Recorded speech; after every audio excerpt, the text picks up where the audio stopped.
Hello, my name is Mohammad Reza Badani and today we are in University of Bedfordshire where I get graduated from. We have a student from London who is based in London but originally comes from Nigeria, and he has done his bachelor's in sports therapy, which is a very different field and we don't see it in Pakistan and India. So we'll try to explore that what is sports therapy, what are the things that are being taught in sports therapy, and if we can shed light on this, it would be very great. So if you can tell first of all what is sports therapy and what was your motivation for joining this field? So, you have to be able to. So my name is Courage and I study sports therapy. Typically people usually hear of physiotherapy, which is more the clinical side, but I study sports therapy, which is more the sports aspect of physiotherapy.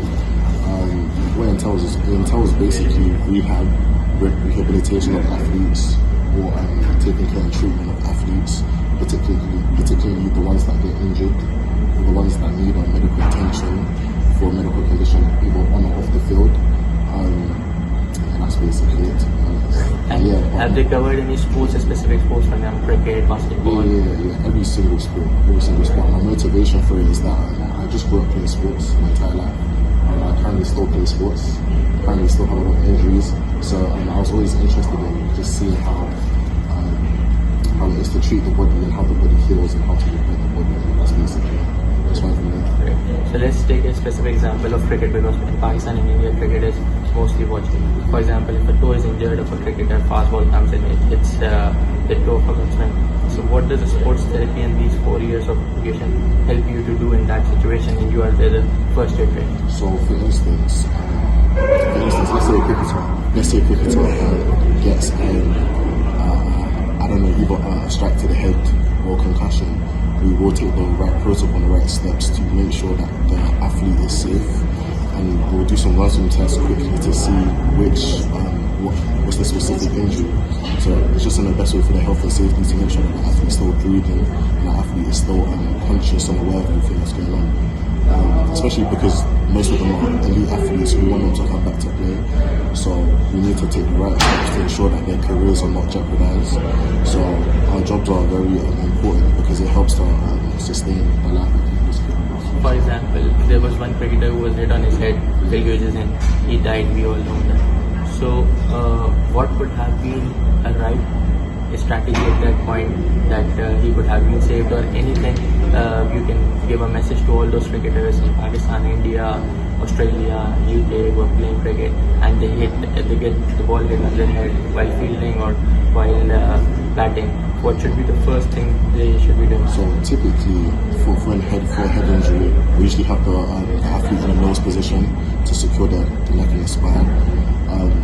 Very quickly we'll be calling 999 just to make sure that we have emergency services at our disposal as quick as possible, just to save the life, and make sure you have an AED or defibrillator on deck so that you're able to resuscitate the athlete. But typically we'll say that different protocols should be taken to see just a better way to protect and save the athlete, so that situations like that don't occur again. And the last question would be, what are the opportunities for a student who does sports therapy? What are the opportunities? What you can become? Like, for example, can you become a coach in cricket? Can you become a coach in football? Or can you become what are the opportunities for the person who completes their education in sports therapy? So many people do go into education from sports therapy or sports degree, but specifically sports therapy, they do end up being a sports therapist at a team, a professional team. As well, we do have placements currently at different professional teams like Arsenal, Chelsea and whatnot, Team GB, England. But then you can also branch off depending on the degree and also the licenses that you get around it. For example, the current CEO and owner of the Toronto Raptors in the NBA, he came from a sports therapy degree. But people don't know that.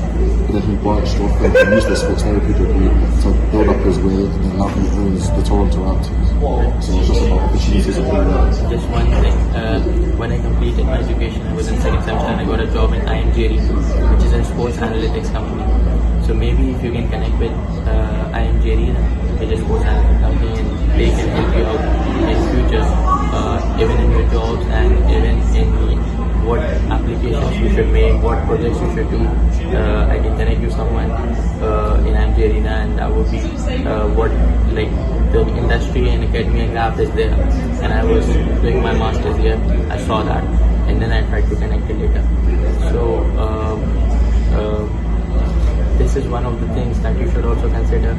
That, for example, mobile applications, any applications that are developed being developed for sports industry, for example, scoring systems, for example, betting systems in which scores and everything is analyzed and data analysis are done. Scores are making these applications. There also sports therapists might be required in some of the positions where they can know what they're doing and how they're making the application or the so if you can collaborate with someone in IT, and this could be a very good learning curve, and you can sell the product to IT or any company like that.